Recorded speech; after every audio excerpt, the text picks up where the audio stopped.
హామీల అమలులో కూటమి ప్రభుత్వం విఫలమైందని ఆరోపిస్తూ రాజమండ్రిలో వెన్నుపోటు పేరుతో నిరసన తెలిపారు వైసీపీ మాజీ ఎంపీ భరత్. తప్పుడు వాగ్దానాలతో ప్రజలను మోసం చేశారన్నారు.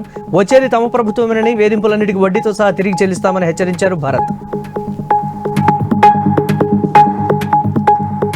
కూటమి ప్రభుత్వం ప్రజలను వెన్నుపోటు పొడిచిందని ఆరోపిస్తూ అంబేద్కర్ కోనసీమ జిల్లా ముమ్మిడివరంలో మాజీ ఎమ్మెల్యే పొన్నాడు సతీష్ నిరసన తెలిపారు.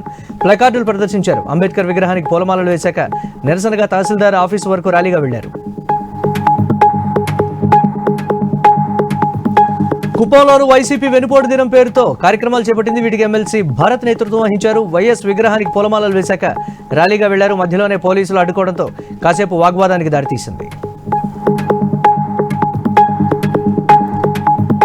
ఎన్నికల్లో ఇచ్చిన హామీలను కూటమి ప్రభుత్వం విస్మరించిందని పేర్కొంటూ ఒంగోలులో వైసీపీ ఇన్ఛార్జ్ చుండూరు రవి నిరసన ప్రదర్శన చేశారు.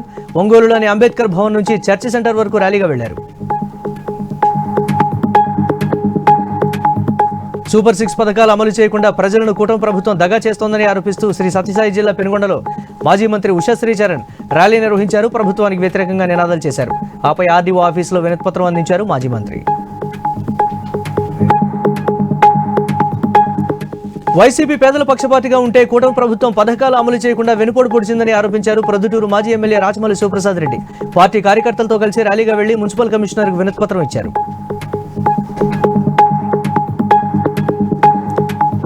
కాకినాడ జిల్లా పెద్దాపురంలో వైసీపీ ఇన్ఛార్జ్ దవులూరి సుబ్బారావు ఆధ్వర్యంలో పార్టీ కార్యకర్తలు వెనుపోటు పేరుతో నిరసన ర్యాలీ తీశారు. సామర్లకోట ప్రసన్నాంజనేయ నగర్లో పార్టీ ఆఫీసు నుంచి ఆర్డీఓ ఆఫీసు వరకు ప్రదర్శనగా వెళ్లారు. కూటమి ప్రభుత్వం హామీలు అమలు చేయలేదంటూ పశ్చిమ గోదావరి జిల్లా భీమవరంలో ఎమ్మెల్సీ కౌరు శ్రీనివాస్ ఆగ్రహం వ్యక్తం చేశారు. స్థానిక ప్రకాశం చౌక్ నుంచి ఆర్డీఓ ఆఫీసు వరకు ర్యాలీగా వెళ్లి వినతిపత్రం ఇచ్చారు. శ్రీశైలం నియోజకవర్గం ఆత్మకూరులో వెన్నుపోటు దినం పేరుతో వైసీపీ ర్యాలీ నిర్వహించింది. మాజీ ఎమ్మెల్యే శిల్పా చక్రపాణి రెడ్డి సారథ్యంలో కార్యకర్తలు తహసీల్దార్ ఆఫీసు వరకు ప్రదర్శనగా వెళ్లారు. రాజ్యాంగం ప్రసాదించిన స్వేచ్ఛను కూటమి ప్రభుత్వం హరించిందని మాజీ మంత్రి సురేష్ ఆరోపించారు. కొండెపిలో నిరసన ర్యాలీ చేశారు. పేదలపై దౌర్జన్యం చేసిన పోలీసులపై ఎలాంటి చర్యలు లేవని ఆగ్రహం వ్యక్తం చేశారు మాజీ మంత్రి.